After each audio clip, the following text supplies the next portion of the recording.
Donc, salam alaikum à tout le monde, à tous les frères, à toutes les sœurs. Inch'Allah, tout va pour le mieux, Inch'Allah.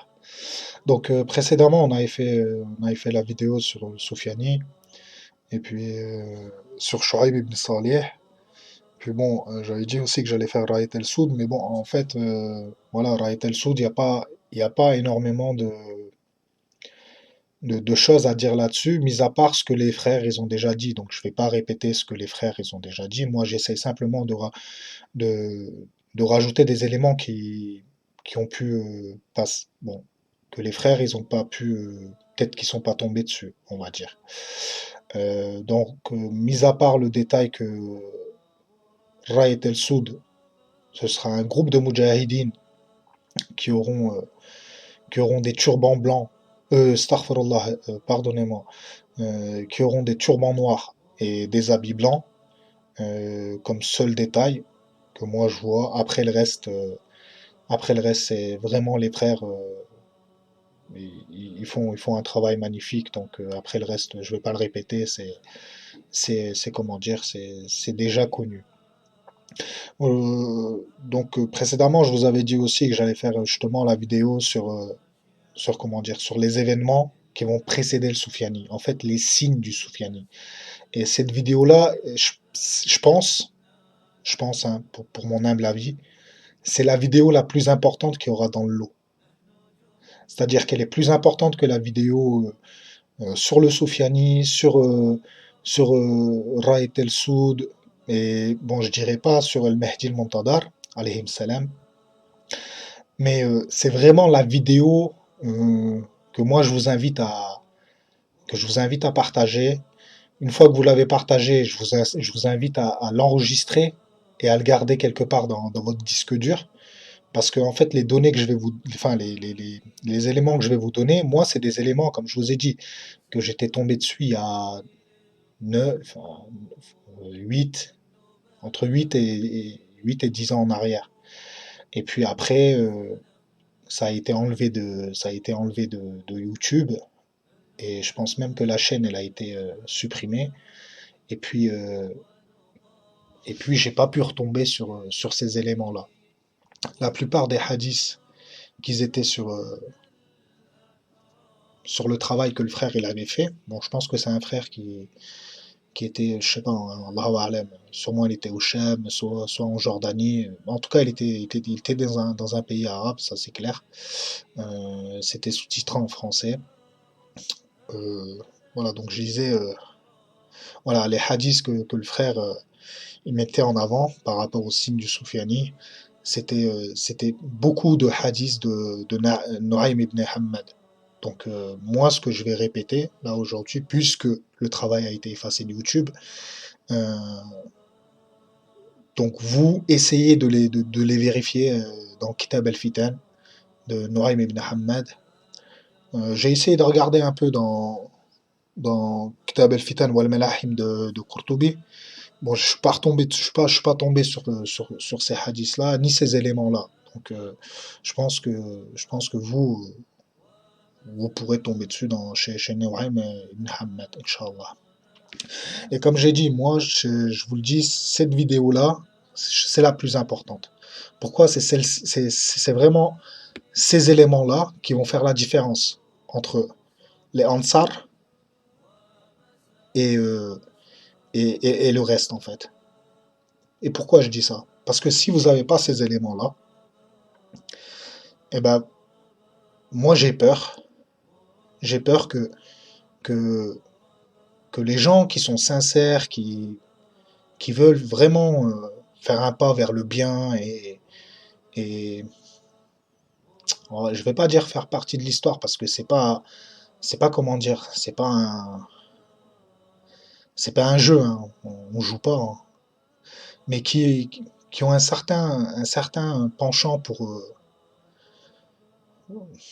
un certain penchant dans leur calbe pour la religion d'Allah Azzawajal et qui ont vraiment envie de faire quelque chose pour la religion d'Allah Azzawajal, ben, cette vidéo-là, c'est celle-ci qui va plus ou moins vous permettre bah, de prendre de prendre la décision au bon moment, en fait. Alors, on va commencer. Bismillahirrahmanirrahim. Donc voilà, précédemment, on avait parlé du Soufiani. Enfin, voilà, on a parlé du Soufiani, on a dit à peu près ses critères, ses caractéristiques. Dans le lot, moi, ce que j'ai oublié de dire sur le Soufiani, c'est que le Soufiani, lui, il sera appuyé par l'Occident. C'est une personne qui va être appuyée par l'Occident. Et, euh, et je pense que ce sera l'une des raisons pour laquelle la Malhamatul Kubra, elle commencera. Voilà, c'est une petite parenthèse. C'est une petite parenthèse, hein. Comme vous le savez, hein, l'Occident, ils n'aiment pas quand ils ont leur marionnette qui est en difficulté, et généralement, ils envoient leurs troupes. Donc je pense que ce sera l'une des raisons pour laquelle la Malhamatul Kubra, elle commencera. Mais avant ça, il y aura des signes que, que Rasul sallallahu alayhi wa sallam nous a transmis pour que nous, on puisse identifier qui et qu'on puisse prendre les décisions au bon moment. Alors, l'un des hadiths que moi je me rappelle sur, sur les événements qui précéderont le Soufiani, ça sera que les Turcs traverseront l'Euphrate. Et dans un autre hadith, il est dit que les Turcs, tant que les Turcs ne mettront pas les pieds dans Jaziratul Arab,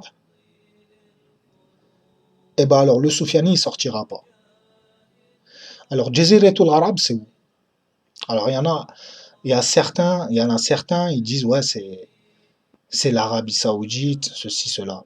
Moi, je sais qu'à l'époque, quand je faisais mes recherches, moi je sais qu'à l'époque, j'avais cherché dans les anciennes cartes géographiques de la Syrie. Et subhanallah, la Jaziratul Arab, que moi j'étais tombé dessus, Allahu A'lam, après je peux me tromper, hein, ça se peut que ce soit une carte fausse, ceci, cela, mais tout me dit, en tout cas les événements qu'on vit aujourd'hui, bah alors, tout nous dit qu'en fait, c'est vraiment ça, la Jaziratul Arab. Et bah alors, c'est le nord de la Syrie. Et actuellement, vous avez les Turcs, donc ça, c'est des éléments qui datent d'il n'y a pas plus de 6 mois, hein. C'est-à-dire que ça s'est passé dans les 6 mois là devant nos yeux. Les Turcs, qu'est-ce qu'ils ont fait? Ils étaient à l'ouest de l'Euphrate. Bon, Kobani, ça c'est le nom que les Kurdes, ils aiment bien donner à cette ville, ceci, cela. Euh, ils étaient en guerre avec eux, ils ont pris une partie dans l'ouest, et puis après, ils ont pris la décision de quoi? De passer à l'est. Bon, il y a beaucoup de pays occidentaux qui n'ont pas voulu que les Turcs ils fassent ça, mais bon, les Turcs ils l'ont fait. Et là, actuellement, ils sont dans Jaziratul Arab et ils ont pris 30 km de profondeur, dans certains endroits, 33 km de profondeur dans Jaziratul Arab. Et ils ont pris une grande partie du nord de la Syrie. Alors, subhanallah, ça tient avec le hadith. Et c'est en train de et ça s'est passé devant nos yeux. Donc moi, ça, je tiens à vous le partager parce que je pense que maintenant, les éléments qui vont suivre, en fait, les hadiths qui vont suivre, si on part bismillah, si on part dans le fait que le hadith des 12 ans, c'est-à-dire l'une des dernières fitnas au Shem, elle durera 12 ans, eh ben alors, ça fait déjà une certaine période déjà que ça dure.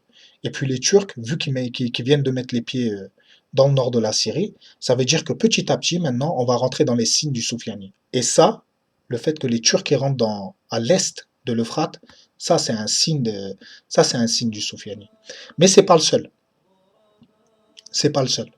Et d'ailleurs, il y a un autre hadith. Alors celui-là, maintenant, le hadith que je vais citer, celui-là, par contre, il mérite réflexion. Et il mérite énormément qu'on dise Allahu A'lam. Mais c'est bien de le savoir, et c'est bien de suivre l'actualité, et c'est bien comme je dis, hein, c'est bien d'avoir ses munitions. Pardon, astaghfirullah. Donc, bismillahirrahmanirrahim. Le, on a un hadith qui dit que le Soufiani ne sortira pas tant que Roum ne sera pas appelé par un dirigeant du Misr pour combattre son peuple. Voilà. Le hadith, il est plus ou moins comme ça. J'ai pas changé le sens du hadith, je le dis comme je m'en rappelle, mais voilà, le hadith, il ressemble à peu près à ça. Le sens, il est correct. Et, euh, et subhanallah, là, dans les 15 derniers jours, qu'est-ce qui s'est passé? D'ailleurs, même dans le dernier mois là qu'on a vécu, qu'est-ce qui s'est passé? On a la Libye, le président libyen, qui a fait un accord avec le président turc sur le partage des limites maritimes. Bon, les Turcs, ça, ils l'ont fait pour contrer la stratégie grecque et occidentale sur l'île de Chypre. Bon, moi, après ça, sur la géopolitique de ça, je ne vais pas rentrer dans les détails. Si vous voulez vraiment savoir les détails de ce sujet-là, je vous invite à regarder la vidéo de Mourad Razli. C'est lui, il a compris la situation hein, de la géopolitique et il l'explique très très bien, lui, en détail. Après, il y en a d'autres aussi qui l'expliquent très très bien. Moi, je ne vais pas rentrer dans ça. Moi, je vais rester sur les hadiths et puis je vais rester. Voilà. Moi, mon domaine, c'est ça. Le reste, c'est pas que ça m'intéresse pas, mais c'est pas des choses sur lesquelles. Il y a des frères qui le font mieux que moi, ce travail-là. Donc, je le laisse à eux. Donc, voilà. La Libye, elle a fait un accord maritime sur les frontières maritimes avec la Turquie. Bref. Et puis, ça permet maintenant à l'armée turque de pouvoir étendre ses forces militaires jusqu'aux frontières maritimes de la Libye. Et subhanallah, dernièrement, ce qui s'est passé, c'est que il y a quelques jours, hein, il y a pas si longtemps que ça, le président libyen, il a demandé au président turc d'envoyer des militaires turcs en Libye pour combattre Haftar. Écoutez bien ce que je dis. Hein. Le président libyen, il a demandé au président turc d'envoyer des militaires turcs pour combattre Haftar. Haftar, c'est bon, le Mu'alif qui combat le régime libyen actuel.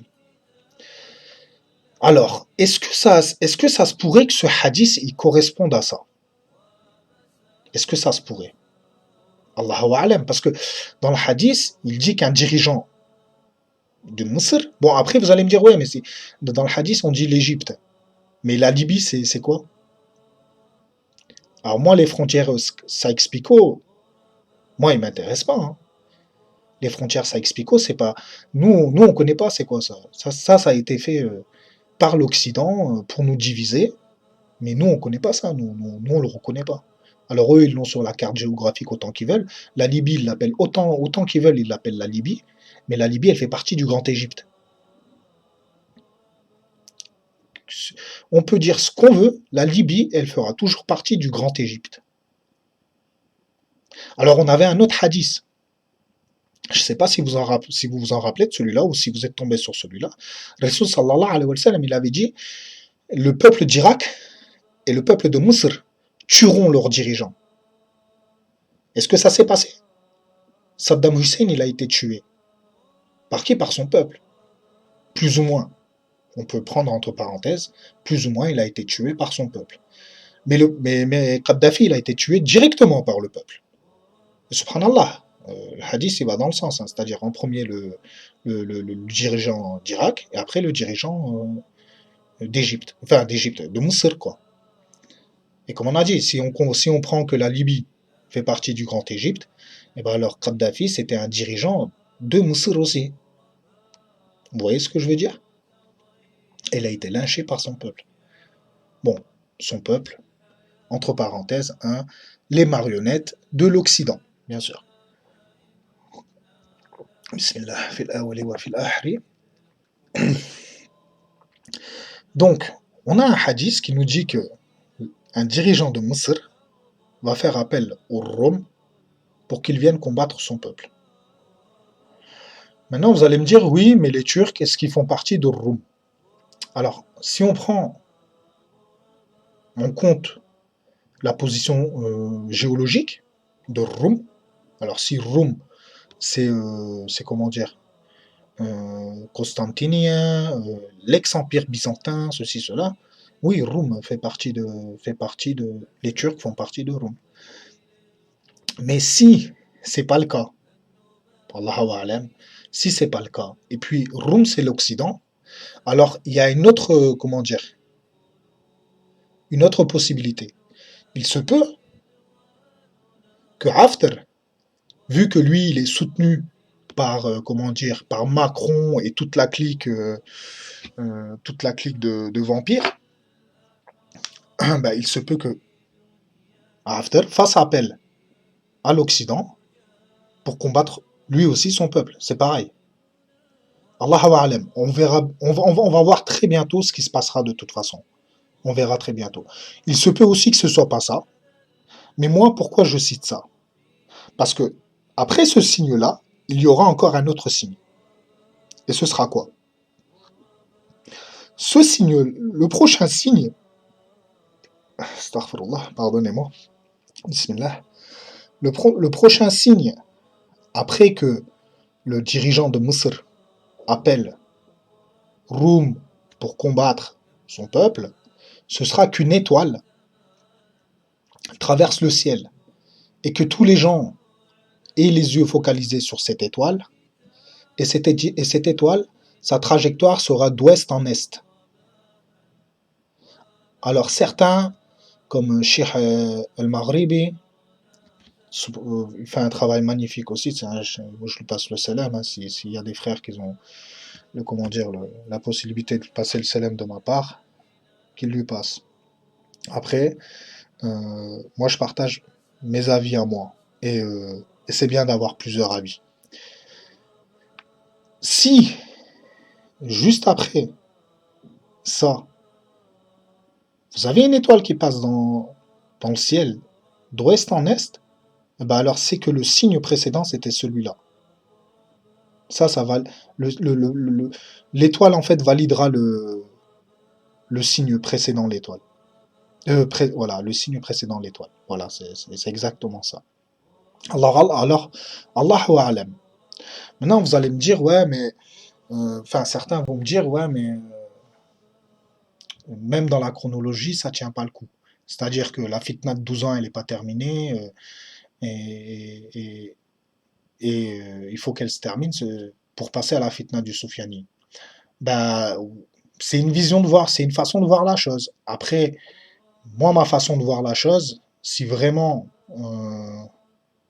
ça, ce qui va se produire, Allahu A'lam, si ça se produit et que ça fait partie des signes, eh ben alors ça voudra dire que l'arrivée du Soufiani, ben alors elle fera partie de la quatrième fitna. C'est-à-dire qu'elle sera dans la quatrième fitna, et puis bon, bah après vous faites un calcul, hein. Si vous prenez la quatrième fitna en partant du printemps arabe, ça vous fait 2010, on rentre en 2020, ça tient, hein. À quelques mois près, ça tient. Allahu A'lam. En tout cas, c'est bien de le savoir. C'est bien de le savoir parce que voilà, c'est mieux d'être du côté de ceux qui diront pas et on n'a pas été attentif aux signes de notre Seigneur. Voilà, c'est mieux de faire partie de ce côté-là et de prendre toutes les possibilités pour soi en fait. Parce qu'après moi je pense pas qu'une fois que le Soufiani sortira, euh, je pense pas qu'on aura autant de liberté pour bouger à droite à gauche. Allahu a'lam. Mais c'est bien que vous sachiez ça aussi. Donc ces trois hadiths-là, ne les oubliez pas. C'est-à-dire que le Soufiani il sortira pas tant que les Turcs ne traverseront pas l'Euphrate. C'est ce qu'ils ont fait, ils ont traversé l'Euphrate. Le Soufiani il sortira pas tant que un dirigeant de Misr fera appel au Roum pour combattre son peuple. Et Allahu a'lam, il se peut que ce hadith-là, il est en train de se réaliser devant nos yeux. Il se peut. Allahu a'lam. Parce qu'on ne sait pas la position des Turcs. C'est parce qu'ils font partie de l'OTAN et voilà, la position des Turcs elle est un peu elle est un peu subtile. Donc faut faire attention. Après, Allahu a'lam. Mais si ça se passe comme ça et qu'après vous avez une étoile qui voilà, que tout le monde. Bon après il y en a qui traduisent cette étoile avec Par exemple, Cheikh El-Maghrabi, ouais, l'étoile Tariq. Et puis, c'est le signe du Mahdi. Ouais, ben, moi, le hadith sur lequel je suis tombé, c'est que ce soit le signe du Soufiani. Donc, après, voilà, c'est, c'est les événements qui nous diront la finalité. Moi, je pense plus sur le signe du Soufiani. Moi, je sais que je l'ai vu, hein, je l'invente pas, hein, c'est juste que la vidéo du frère, elle a été supprimée. C'est pour ça que moi, je vous demande, cette vidéo-là, descendez-la dans votre disque dur, gardez-la de côté. Ne la laissez pas simplement à YouTube. Gardez-la, c'est bien d'avoir ces munitions. Et puis suivez l'actualité parce que voilà, si on prend que, si on prend en compte que Printemps Arabe faisait partie de la quatrième fitna, on va bientôt compléter les 10 ans. Les 10 ans, on va bientôt les compléter. Allahu a'lam. Allahu a'lam. En tout cas, moi, j'ai un petit penchant pour que les choses s'accélèrent. Enfin, c'est-à-dire pour que les choses s'accélèrent. Moi, je pense que les signes vont s'accélérer. Moi, c'est ce que je pense. Et puis bon, ben, si ça doit s'accélérer, c'est bien aussi que, comment dire, que certains frères se mettent en contact entre eux et puis qui discutent de ce qu'ils veulent faire. Moi, je pense que ça serait bien. Par exemple, il y a encore des musulmans qui sont sincères, mais qui vivent encore en France. Je leur jette pas la pierre, hein. Bon, après, économiquement, je sais que voilà, le bled, c'est pas facile. Après, est-ce que l'Occident, ça vaut la peine que vous mettiez en péril, pas, je vais pas dire votre iman, parce que votre iman, ça, c'est entre vos mains. Il n'y a personne qui peut vous l'enlever. Voilà, c'est entre vos mains à vous. C'est pas l'Occident qui va venir vous enlever ça de votre poche. Vous voyez ce que je veux dire? Bon, après, vous pouvez avoir des difficultés à la pratique, on va dire, comment dire ça? Euh, C'est-à-dire dehors. Bah, après, chez vous, il n'y a personne qui se mêle de vous. Vous voyez ce que je veux dire? Mais, mais, mais un jour, de toute façon, il faudra faire la hijra. Après, il y a des frères, ils sont sincères, ils sont mariés, ils ont des enfants. Bah, je pense pas que voilà, qu'ils vont ramener leur famille au Khorasan ou à Mecca. Donc, ça serait bien de penser à faire la hijra et de mettre vos familles en sécurité, on va dire, entre parenthèses en sécurité. Parce que, vous savez, je vais vous dire un truc, je vais vous citer encore un autre hadith.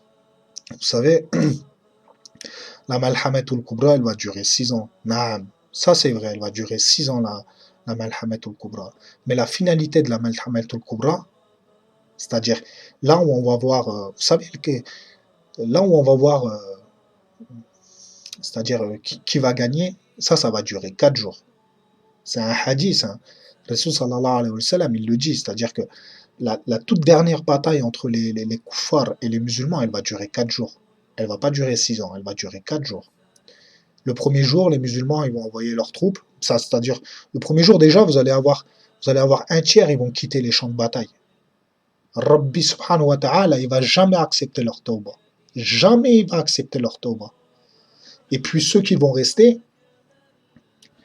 vont jurer entre eux, vont se faire la promesse entre eux, entre Moudjahidines, ils vont faire la promesse, ils vont dire on, on meurt ici, on fait pas marche arrière. Et le premier jour, quand ils vont combattre, il n'y a personne qui va gagner des deux camps et il y aura des pertes de deux camps. Le deuxième jour, les Moudjahidines qui vont compléter encore les rangs des Moudjahidines vont se faire la même promesse. Pas un seul pas en arrière, on meurt ici. Subhanallah. Pendant 3 jours, ça va se passer comme ça.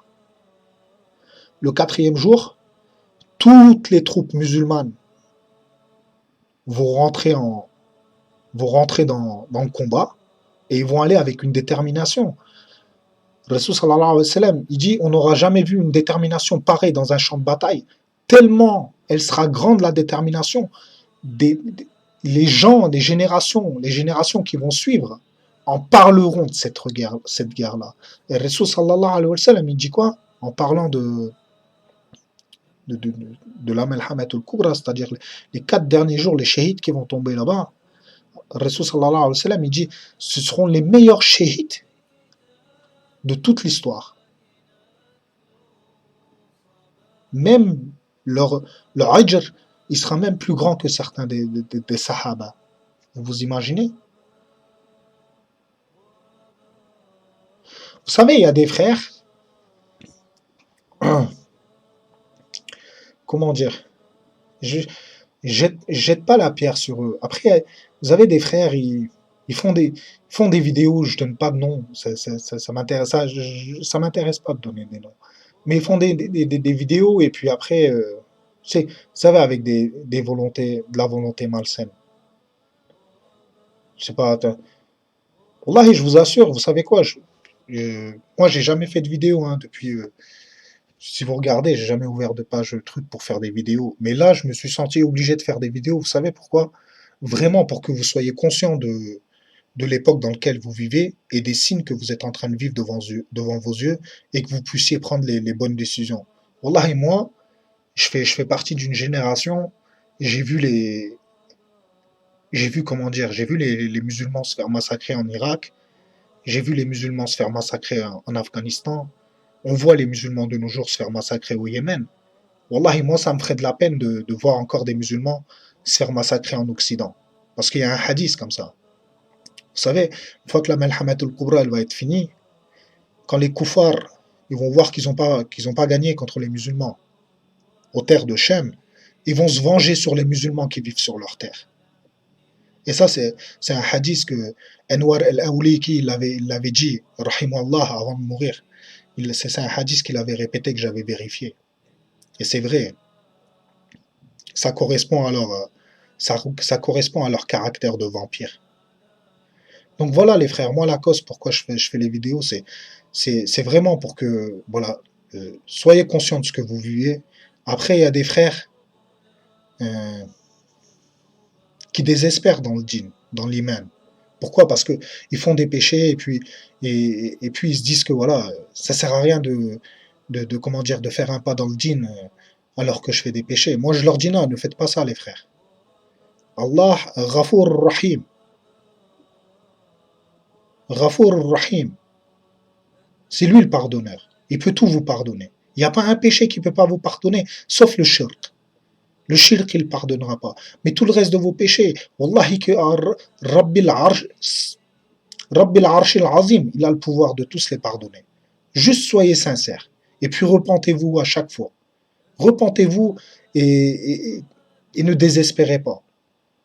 Et bien ça, vous voyez les événements que vous vivez là aujourd'hui, Wallahi, c'est l'un des meilleurs moyens de vous racheter aux yeux d'Allah Azza wa Jal. C'est l'un des meilleurs moyens de vous racheter aux yeux d'Allah Azza wa Jal. C'est quoi? Ben, ça serait de faire partie, ça serait de faire partie justement de tous ces hadiths. Faire partie des hadiths. Vous imaginez la chance que vous avez? On a tous eu, subhanallah, on vit une période, c'est vrai, il y a de la fitna partout. Il y a des péchés partout. C'est difficile de retenir son nefs. C'est difficile, que ce soit pour les sœurs, pour les frères. C'est vraiment difficile. Mais après, vous vivez dans une époque, vous pouvez faire partie des hadiths de Rasul sallallahu alayhi wa sallam. Vous vous imaginez? Subhanallah. Donc voilà mes frères, c'était une petite parenthèse que j'ai fait. Donc, juste pour pardon, hein, bismillahirrahmanirrahim. Donc, récapituler, euh, vous allez avoir comme signe du Soufiani le fait que les Turcs traversent l'Euphrate, et ça s'est réalisé. Le fait qu'un dirigeant de Mousr fasse appel aux Roms pour venir combattre son peuple, et ça, Allahu A'lam, il se peut qu'ils soient en train de se réaliser devant nos yeux. Il se peut, je dis bien il se peut. Hein. Allahu A'lam. Troisième signe, vous allez avoir une étoile qui passera d'ouest en est. Et il faut savoir aussi une autre chose. Une autre chose. Si vous voyez l'étoile passer, c'est-à-dire que les deux signes que j'ai cités après, que les Turcs ils traversent l'Euphrate, ils se réalisent, sachez une chose. Le Soufiani, il sortira au mois de Rajab. Le Soufiani, il sortira au mois de Rajab. D'accord? Soyez conscients de ça. Donc voilà mes frères, merci de m'avoir écouté. Comme je vous ai dit, partagez-le au maximum, pas pour moi. Wallahi, c'est pour vous, pas pour moi. Moi, les hadiths, ils sont dans ma tête. Si, si j'aurais, comment dire, si je penserais pas aux Ansar, je sais qu'il y a des Ansar parmi les gens qui écoutent. Et Inch'Allah, Rabbi subhanahu wa ta'ala, ils me permettent aussi de faire partie des Ansar comme je me sens Ansar. Ben, c'est juste pour le partager. Parce que moi, j'ai gagné beaucoup à écouter des frères. Et Inch'Allah, les frères, ils gagneront à m'écouter aussi. Donc voilà, salam alaikum à tout le monde, à tous les frères, à toutes les sœurs. Prenez soin de vous. Et puis bon, ben, une petite dua, une petite dua pour les musulmans et les musulmanes du monde entier. Inch'Allah, ça, je pense que ça sera assez suffisant. Salam alaikum wa rahmatullahi wa barakatuh.